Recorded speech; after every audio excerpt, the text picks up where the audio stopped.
Hai, Assalamualaikum warahmatullahi wabarakatuh. Teman-teman, apakah kalian pernah mendengar tentang Diponegoro? Ya, betul sekali. Diponegoro diabadikan menjadi sebuah nama dari Universitas Negeri yang terkenal di Semarang, yaitu Universitas Diponegoro. Diponegoro juga diabadikan menjadi nama dari Kodam 5 Diponegoro. Tentu kalian ingin tahu mengapa Diponegoro dijadikan sebagai salah satu pahlawan nasional. Apa saja penyebab dari munculnya Perang Diponegoro sebagai salah satu perang terbesar antara rakyat Indonesia dengan penjajah Belanda. Bagaimana dampak dari Perang Diponegoro itu sendiri terhadap perjuangan bangsa Indonesia menuju merdeka akan kita simak pada sesi pelajaran kita hari ini. Perlu adik-adik ketahui bahwa tanah Jawa pada tahun 1800-an dikuasai oleh pihak-pihak asing secara bergantian. Ada Belanda, Inggris, Portugis, dan Prancis. Pada tahun 1815, pihak Inggris mengembalikan Jawa pada kekuasaan Belanda sesuai dengan isi perjanjian Wina setahun sebelumnya. Sehingga pada tahun 1815 Belanda memimpin Jawa di bawah kepemimpinan Gubernur Jenderal Van der Capellen. Belanda kemudian memakai politik pecah belah dengan membagi kerajaan Mataram Jawa menjadi dua kerajaan kecil dan dua kadipaten, yaitu Kasultanan Yogyakarta, Kasunanan Surakarta, Mangkunegaran, dan Pakualaman. Belanda melakukan campur tangan yang besar dalam urusan pergantian tahta kerajaan maupun dalam internal Keraton Yogyakarta. Puncaknya, putra Hamengkubuwono keempat yang waktu itu berusia 2 tahun ditunjuk menjadi Raja Hamengkubuwono kelima. Karena tidak bisa melakukan tugasnya sebagai raja, ditunjuk wali sultan, diantaranya adalah Pangeran Diponegoro. Namun, Residen Belanda waktu itu, John Herr Anthony Hendrik Semieser, terus melakukan adu domba yang menyebabkan anggota kerajaan berseteru. Dia juga banyak merubah tradisi dan adat keraton sehingga merendahkan martabat kerajaan. Puncaknya pada tahun 1824, Pangeran Diponegoro memutuskan hubungan dengan kerajaan. Tidak lagi bertindak sebagai wali sultan dan akhirnya pindah ke daerah Tegalrejo. Faktor lain yang menyebabkan terjadinya Perang Diponegoro ini adalah pemberlakuan dekret tanggal 6 Mei 1823 yang dikeluarkan oleh Van der Capellen yang menyatakan bahwa semua tanah yang disewa oleh orang Eropa dan Tionghoa wajib dikembalikan pada pemiliknya. Tidak hanya itu, selain mengembalikan tanah, mereka juga harus memberikan kompensasi kepada penyewa lahan Eropa. Hal ini tentu saja merugikan penduduk pribumi dan bisa menyebabkan Keraton Yogyakarta bangkrut karena harus menanggung utang yang besar. Belum lagi rakyat juga masih harus membayar berbagai macam pajak yang membuat kehidupan mereka makin menderita. Pangeran Diponegoro akhirnya memobilisasi rakyat di Tegalrejo untuk tidak membayar pajak puasa pada Belanda. Pada tahun 1825, Patih Danurejo atas perintah Belanda memasang tonggak-tonggak untuk membuat rel kereta api yang melewati makam leluhur Pangeran Diponegoro. Peristiwa ini menyebabkan Pangeran Diponegoro marah besar dan bertekad melawan Belanda serta menyatakan sikap. Selain itu, warga pribumi yang menjadi pemilik lahan justru diwajibkan memberikan kompensasi pada penyewa lahan Eropa. Hal ini tentu saja menimbulkan kerugian yang sangat besar, baik bagi rakyat pribumi maupun Keraton Yogyakarta, karena harus menanggung utang yang besar dan menyebabkan krisis keuangan keraton. Pangeran Diponegoro tidak tinggal diam melihat aksi penindasan yang dilakukan oleh Belanda, sehingga beliau memobilisasi rakyat di Tegalrejo untuk tidak membayar pajak puasa pada Belanda. Puncaknya pada tahun 1825,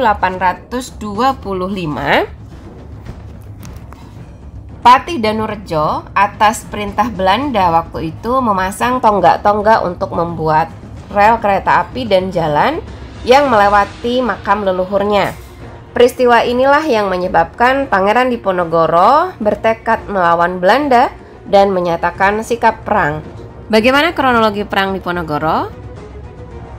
Setelah pencabutan tonggak-tonggak yang melewati makam para leluhurnya oleh Pangeran Diponegoro, lalu diganti dengan pedang dan tombak sebagai simbol perlawanan, maka tanggal 20 Juli 1825, pihak istana mengutus pasukan yang terdiri dari Jawa dan Belanda untuk menangkap Pangeran Diponegoro dan membumi hanguskan kediamannya di Tegalrejo. Beruntung Pangeran Diponegoro berhasil kabur dan menjadikan Gua Selarong yang berada di daerah Pajangan, Bantul sebagai markasnya untuk mengatur kekuatan. Para bangsawan, yakni Kyai Mojo, Pakubuwono ke-6, Raden Tumenggung Prawirodibjo, Raden Tumenggung Sosrodilogo, Pangeran Mangkubumi, Raden Sentot Prawirodirjo, dan Nyi Agung Serang adalah beberapa tokoh penting di tanah Jawa yang waktu itu mendukung pasukan Diponegoro.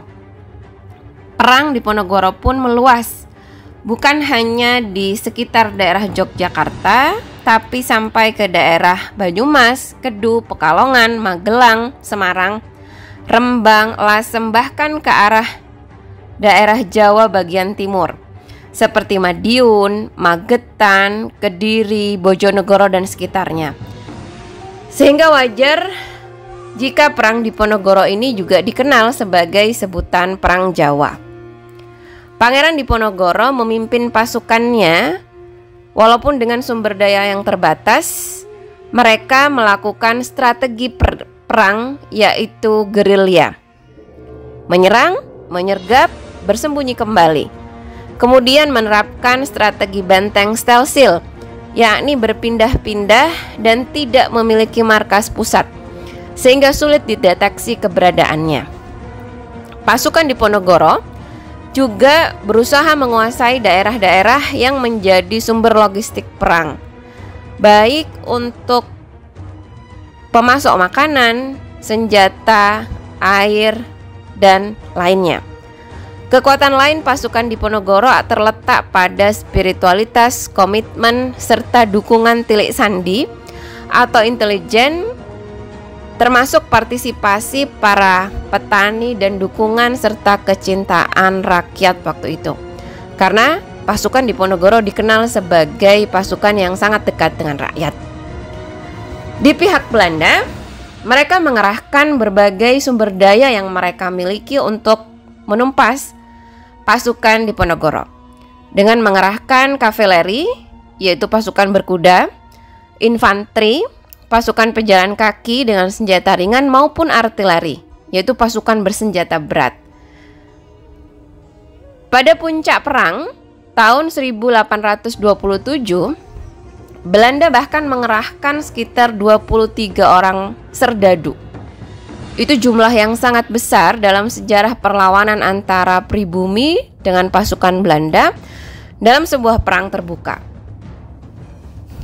Belanda bahkan tidak segan-segan untuk menarik sebagian pasukannya yang sedang menumpas perang Padri di Sumatera Barat yang dipimpin waktu itu oleh Tuanku Imam Bonjol, ditarik ke Jawa untuk membantu sebagai pasukan tambahan mengatasi perang Diponegoro.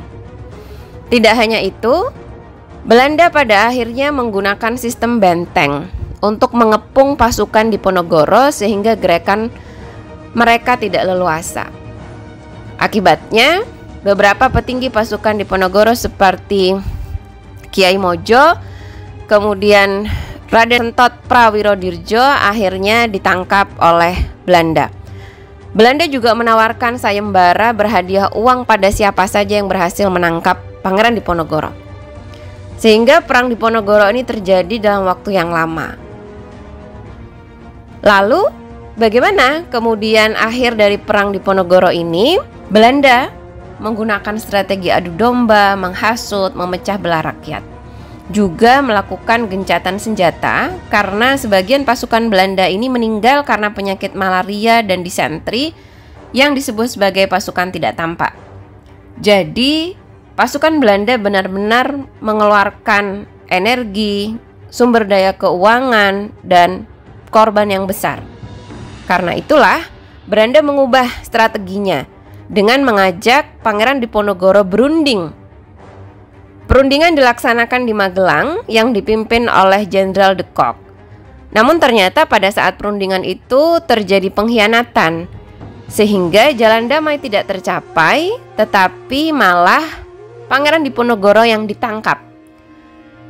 Pangeran kemudian diasingkan ke gedung Karesidenan di Semarang sebelum akhirnya dibawa ke Batavia pada bulan April tahun 1830. Di Batavia, Pangeran Diponegoro ditawan di Stadius yang sekarang menjadi gedung Museum Fathahillah. Dari Batavia, Pangeran Diponegoro kemudian diasingkan ke Manado pada tanggal 30 April 1830. Kemudian ditawan lagi di Benteng New Amsterdam, dipindahkan ke Makassar sampai akhirnya beliau diasingkan dan wafat di Benteng Rotterdam pada tanggal 8 Januari 1855. Penangkapan Pangeran Diponegoro menandai berakhirnya Perang Diponegoro itu sendiri. Jadi bagaimana kesimpulannya? Perang Diponegoro ini terjadi sangat lama dan cenderung berlangsung terus-menerus selama 5 tahun, yaitu dari tahun 1825 sampai 1830. Perang ini merupakan perang terbesar yang dilakukan di Jawa dengan melawan penjajah Belanda. Perang Diponegoro ini memakan banyak korban, baik di pihak pemerintah Belanda. Sebanyak 8.000 serdadu berkebangsaan Eropa meninggal, 7.000 pribumi meninggal, dan 200.000 orang Jawa juga meninggal pada Perang Diponegoro ini. Sehingga saat Perang Diponegoro ini berakhir, jumlah penduduk Jogja menyusut hingga separuhnya. 1/4 dari seluruh lahan pertanian di Jawa rusak. Pihak Belanda sendiri mengalami krisis keuangan yang cukup besar untuk mendanai Perang Diponegoro ini. Tapi yang paling buruk dampak dari kekalahan Pangeran Diponegoro adalah kembalinya kependudukan Belanda di tanah Jawa. Jadi setelah Pangeran Diponegoro ditangkap, tidak ada lagi yang melawan. Seluruh bupati dan raja di Pulau Jawa waktu itu akhirnya menyerah dan tunduk pada pemerintahan Belanda. Hal inilah yang menjadi dampak terburuk dari berakhirnya Perang Diponegoro. Sampai akhirnya kita memasuki fase